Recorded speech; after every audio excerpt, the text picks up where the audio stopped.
Okay, now, tell us what happened when how your family was told to move, and then what happened after that. Yeah, after the strike, Mom and Daddy, they accused Daddy of mastering one in Carrollton, and he didn't. No way. He was too upset about the whole thing. And then they had to do something. So they rented an old hotel at Raymond, Georgia, about 11, 6, something like that, miles from here. In the center of Georgia, railroad men, that was their overnight stay there. They stayed in the caboose till Mama started that. Well, she cooked. She went around over the country, which Raymond is a very small town, out on the farms and bought vegetables, chicken, like that. Some of them boarded there, slept at night, and that was how they made their living. Mama worked very, very hard. Okay, now I want to tell it one more time and mention boarding house very soon, you see. Yeah. Okay, ready? Okay, start again. Grace, After get the you strike. some water. Okay. And, Are you kicking her under the table? no, She don't need the help to mess up. Okay, Fluff. yeah, earlier, Keep from you kicking the think. table, I would appreciate that. When the Union Cotton Mill, after strike, asked Mama and Daddy to vacate the house. Well, Mama was always the leader. She went to Raymond. Somebody told her about this place being empty, and she rented. Mom and Daddy rented it, and then central of Georgia railroad men. I believe they run a switch track from here to Cedartown. Part of them come from Cedartown. Well, they stayed overnight every night in Raymond, Georgia. Mama cooked supper for them every night, and sometimes if they come in from Cedartown, Georgia, she had their breakfast ready. When they come through, they stop and come in. Some of them boarded there. They slept there. Well, that's how they survived. They made their living. Yeah. Very good. Okay. Nell was going to say. You want? You wanted to say something? I was just gonna tell how we lived and when the low salary. Good. Okay. Look how we lived. You know, when the low salary was so low. My mother had always a big garden, had a cow, and we had milk and butter. She had chickens in the backyard. We had plenty of eggs, chickens. You go out and wring the nets. You didn't go in the store and buy them like you do now. And we had fried chicken every week. And she made her own soap. And she made our own soap, which was lye soap, in a big old iron wash pot. Like years ago, I don't know whether y'all remember the old black wash pot. She made the soap that we scrubbed floors and scrubbed clothes with, things like that. And then she would go out in the fields when they would lay by corn. She would get the corn and bring in and make hominy with potash. She fixed hominy that is good a hominy as you've ever ate. You've never bought it in the store that good. And she'd even rent a little place over in the field like from us and raise a big garden, corn and stuff like that. We always had plenty to eat. We might not have had a lot of money, but we had plenty of love and plenty to eat. We never was without anything to eat. There was Well, always plenty of it. When you had to leave East Noonan, I didn't have to leave East Noonan. you didn't have to leave. It's number one. How did Yeah. you feel about your parents getting asked to leave town? I felt terrible. Could you say, when my parents had to leave town, I felt terrible? But when my parents had to leave from where they would living for many years, since I was just a baby, that's the only place I had ever remembered living, and I felt terrible when that happened. And back then we just didn't have cars or anything. When they went to Raymond, me and my husband, we walked down the railroad 7 miles from East Noonan to Raymond. When we went to see them, we walked. We walked the railroad down there to see them. Yeah, And it was hard years for 'em. we cried. It really hurt. It hurt bad. I think the biggest thing that hurt was it was so untrue about Daddy that still hurts. If he'd have done it, I'd be the first one to say he did, but he didn't, and I know he didn't. Well, a Daddy union, was a quiet kind of person. He didn't have a whole lot to say. He read a lot. He went a long ways in school. And anyway, he's just a good daddy. You were saying? I don't forgot what it was. Well, she was telling about the soap. I can tell y'all how it was made if you're interested. It's history. You have some kind of a bin outside where you burn hickory wood in the fireplace. Well, you save those ashes. You got out and put it in the ash hopper. Well, when it rained, it would go through these ashes, and you had something here to catch the drip that come through. Well, you bought a can of lye and mix it with this ash hopper dripping, and that's best I know about, because I never made any, but I watched Mama in the country when she'd make it. Now, you started to say the union, and then you were cut off. The union is not the worst thing in the world, because in later years, I see where it was beneficial to a lot of things. In fact, I joined the union in later years, and it is a help in some plants. I'm gonna leave them in secret. Tell us about how it was a help. Well, a lot of things, it would have been like seniority when you were working. It was your time to step up, you got your step up. You got more in salary. You got your raises like they should be. When it come around time for you to get it, it was. And things like that, that's about the best I can tell you, that what it would do. Well, Florence, you knew the mills before that. What was the difference? Well, I never thought seniority count. I thought your work, counted. You made production. You turned out the work, because they're all competitive companies. They were, Now, finally, Mount Vernon, I don't know whether you've heard of this company or not. It was in Alabama, wasn't it? Mm-hmm. They bought out Union Cotton Mill because we run the same type of yarn they did. See, they were competitive. They bought it out and shut it down. Again, we were again without a job. Well, they sent for me to come. I shouldn't tell this. Put in your application to go to Selma, Alabama. I was recommended to them to come to work there. I was 40-something years old. They says, we don't hire people that old yet. We like them younger. Time you get them learned, they're ready to retire. But says, we want you. And so I went. Now, why do you think we found a lot of people like Grace and like other people who are either afraid or ashamed to talk about this period? Why do you think that's true? Because we were looked down on. We were, yeah. Mm-hmm. And I don't know, you shun it. You hear the subject come up. Of course, I'm proud of my part in it.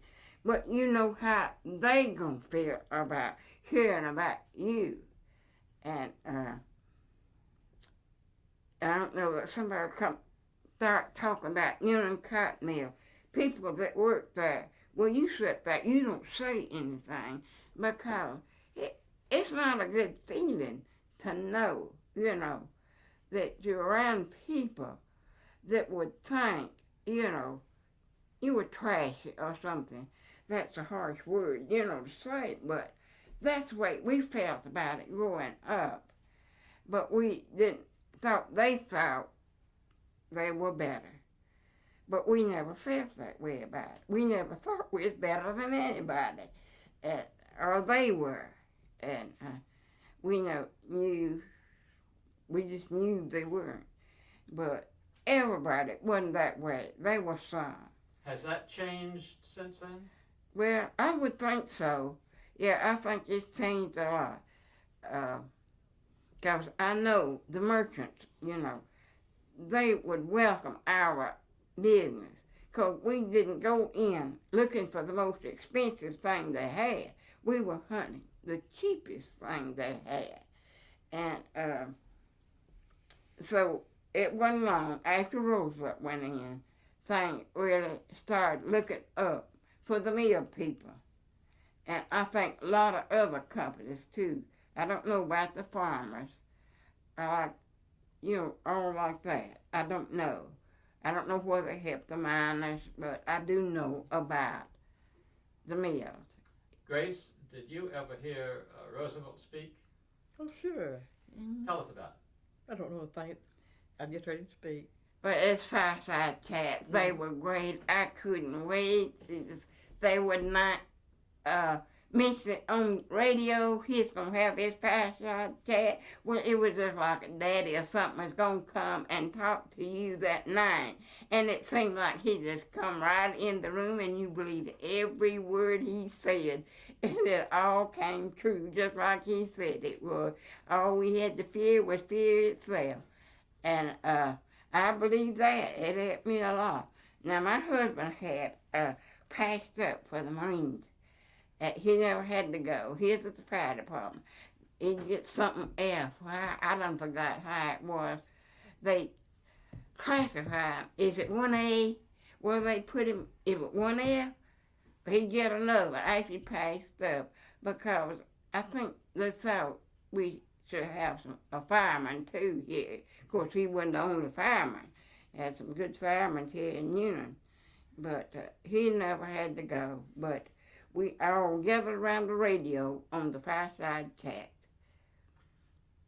Do you remember when you first got your radio? Yes, we got that. First we got First electricity. Just when you first got your electricity and then radio. Yeah. Well, when we got our electricity, they're the proudest bunch of people on the mill you've ever seen. And the water, they put one at the back of the house up against it. Now that was something else. But we finally saved up enough to buy a round tabletop radio. Well, we thought we had a ride. You'd have to walk sometime to the next street to get water. The well was in the middle of the street. It was a neighborhood, ever so many houses, there was another well. And we got water. It had a windlass, right there. I guess y'all seen the well. Yeah, we wound it up, and that was another thing. When we had that water, it just gave us more time to do what we had to do. If my baby was asleep at home in the house, I'd have to go to the well. I'd be so afraid he would fall or try to get up, get burned or something. But you just opened the back door and right up against the wall, the hydrant come up. We lived in 2 rooms. We lived in the house with a Horster family, a friend of mine from the time we moved to New we shared that.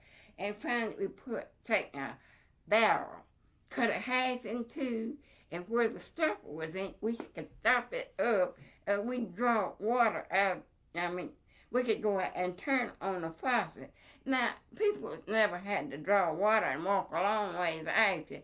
Don't know how we appreciate a faucet, shower faucet on the outside.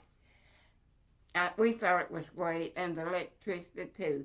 And occasionally they would come through. They'd take the rent out of your money before you got it. But anyway, they'd come by occasionally and tint the walls again. And then, I believe it's after I married, they underpinned the houses. They were on pillars. And finally, I had moved off when they paved it and put curb and gutter over that on the mill. But it's still, I feel sad when I go through Berry Avenue. Because there's a lot of them that's not there anymore. They're gone. But very sweet people. Were you given a chance to buy your house?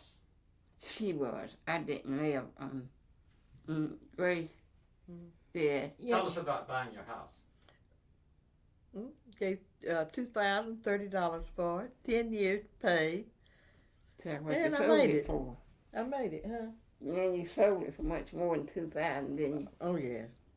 Sold it to a niece and her husband for rental property. Still seems like home. Is that why you're so rich? Yeah, sold that house.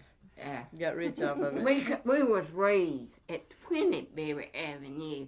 Now that is home. It's there. I still go by and look at it. Reason I do because it's home. I almost bought it once, but I'm glad I didn't. Because I didn't want to live in. I wanted for us to go back and have reunions, go back on holiday, go back home. But Grace, about 19, she didn't have a chance about 20, and I'm glad I didn't buy it now. Because it's just so different from what it was. Like, it just goes on. Nothing stays the same. Now, we were over there last night, and we noticed that there was a revival tent up. It's the wrong town, George. What's that? It's a different town. Well, that's right. That was East Newnan, wasn't it? And you lived in... Yeah, we used to have them. Well, I guess they'll do, but they didn't have it right above, off of the second Wilcoxon Street. We lived on Berry Avenue. You get to it first.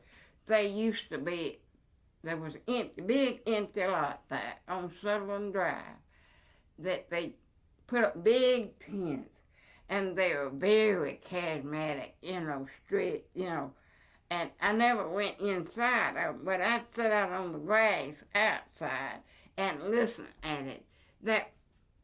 It's all right to be charismatic, but we wasn't brought up like that. We had our Bible. We went by the rule of the Bible, 10 Commandments. We were taught that, and we'd come in. We'd have maybe an argument with another child. We'd come out. I'm never gonna play with her anymore. Daddy'd say, Florence, if you can't say anything good, don't say anything. That's the way he believed it. And we were raised to believe we were only, back then, everybody thought God had only promised us bread and water. Well, if you read, you find it's different. I know we all read y'all, and and we believe that, all of us did, for a long, long time. Now, your social life, I think, was pretty well built around the church, was it? Could you talk about Yeah, that? both churches, Mills Chapel and Lovejoy. My friends were Baptists.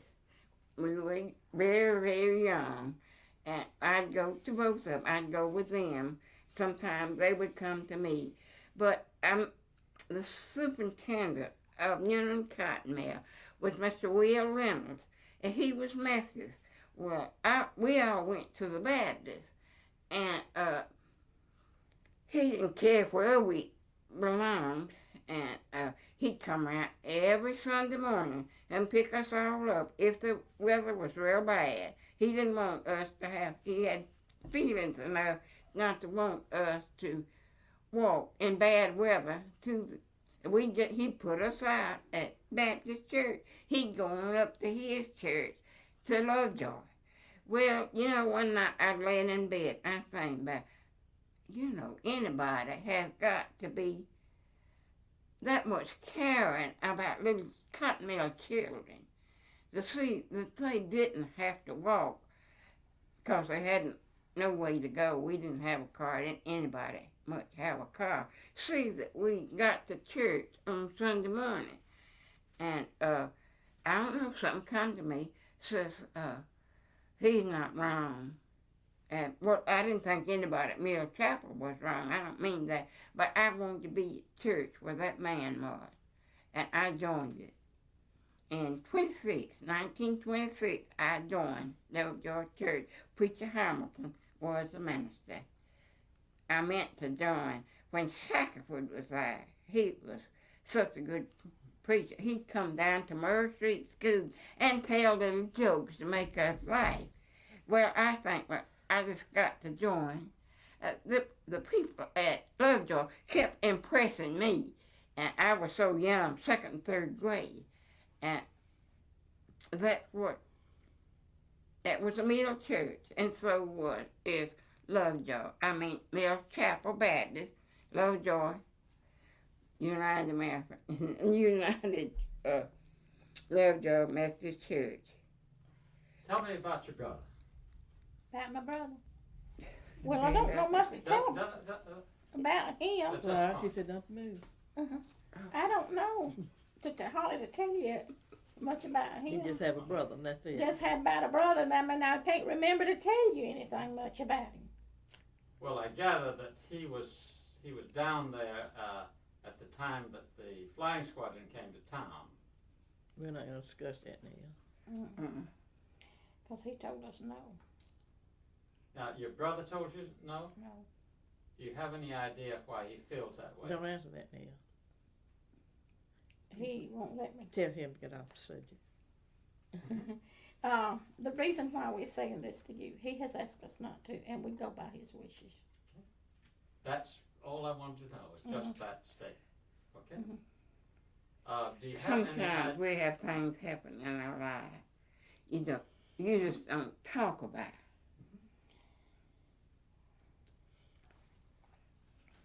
No, it's important. You see, what I like is that shows a certain respect for what people feel. Yeah. Mhm. Well, I can say this: we had the best mother and daddy, and I feel like whatever I have accomplished in my life now, I feel like they entitled to, because they taught us how they taught us and We would take brought us up. nothing for the way we were brought up. But, I wouldn't want to go to the richest family in the world and change that.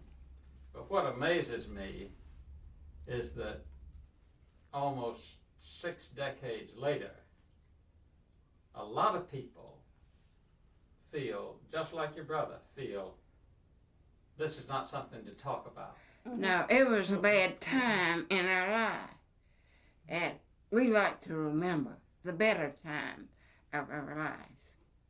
And I think that's the way to feel about it. Do you think that's the reason why so many people say that they'd rather not talk about it? Yeah. No, yeah. You like I like to think of the happier time of life. Because I have so many sweet memories. And I like to think about them, not the bad times, the good times.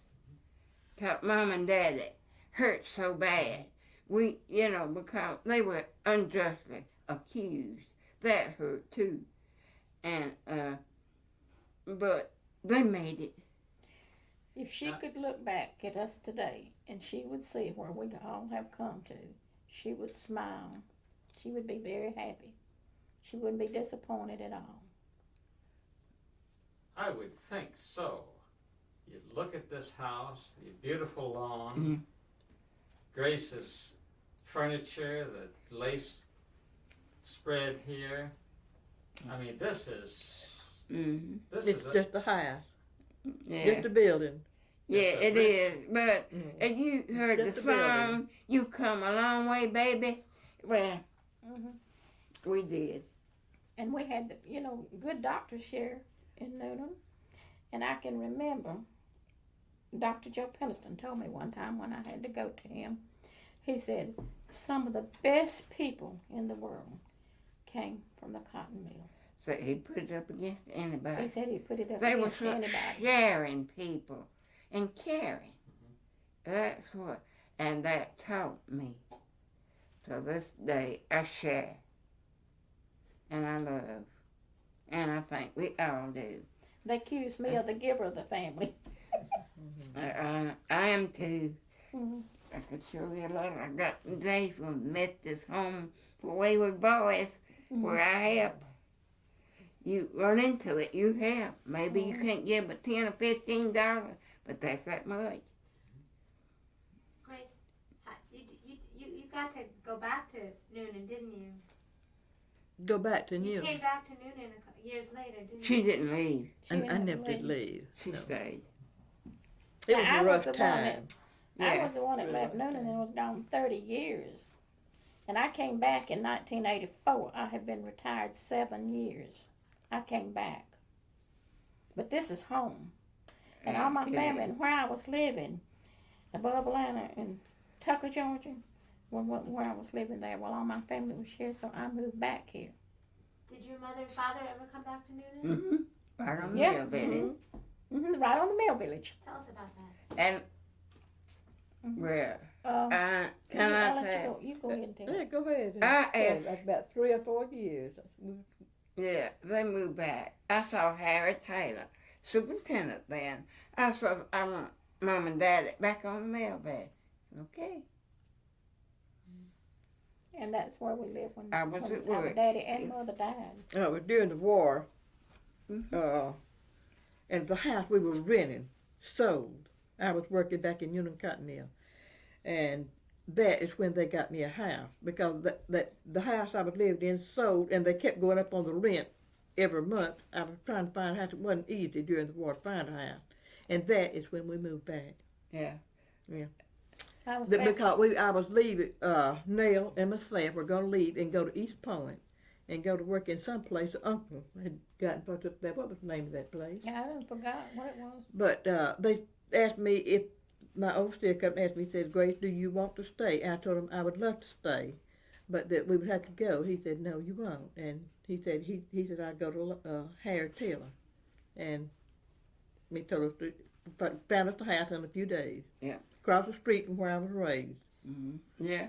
We raised at 20 and they moved in No, here in Now 19. this was after World War II. Yeah. Well, it was during World War II, wasn't it? Because I was back at home then.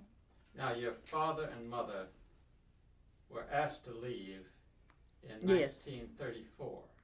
Is I that don't know right? what year it was. I don't remember. Yeah, Yeah. I believe they lived in that 1930. house almost a year. I think we lived in that house almost a year. 1935 was when that was. But the reason why Before we I married moved in down. 1934. And then afterwards, the next year, they would move in 1935. And how long was it before they could move back? Let's see, we first moved back, when I You went back to rented. work in the We mill, moved we back. rented off the mill village. Mm. And then after the war, this house that we were living in sold. But that's when we moved back on the mill village. 1944. That part of our life is just gone. It's just something that just disappeared. You know. Yeah. The love and the caring. We moved Stayed back in with us. 1944. And a job to work at, to make a living. I'm not ungrateful for that either. Now, when we were just burned out, we just had nothing but each other. And when we were we were grateful, very grateful that Daddy had a job. Then we go old enough to go to work and help too. But we're not ungrateful people. Do you have any pictures of the boarding house? I had one of Daddy and Mama one standing beside. You saw it. You saw it. Uh, My it's in grandmother there and somewhere. granddaddy. And my grandmother, mother and grandmother, and daddy was standing behind them. That is at the end of the porch. I tell you, Is Wait, this right. it? No, that ain't it. Yes, that's it. That's it. Yeah, that's that- it. It was a big house. That was front porch. But I got one of my granddaddy and Grace, did you go to live with your parents? No, So I would go down and visit some, not much. I came I back didn't like it down there. when they Too long. drafted my husband in service, and then we was living on Sutherland Drive, and the house sold, and then she and I were working back in the mill. At that time, I had left the hosiery mill, and they would put me back to work, and I could make more money by working in the cotton mill, so I went back to the cotton mill, and we moved to 19 Bear Avenue. Grace, we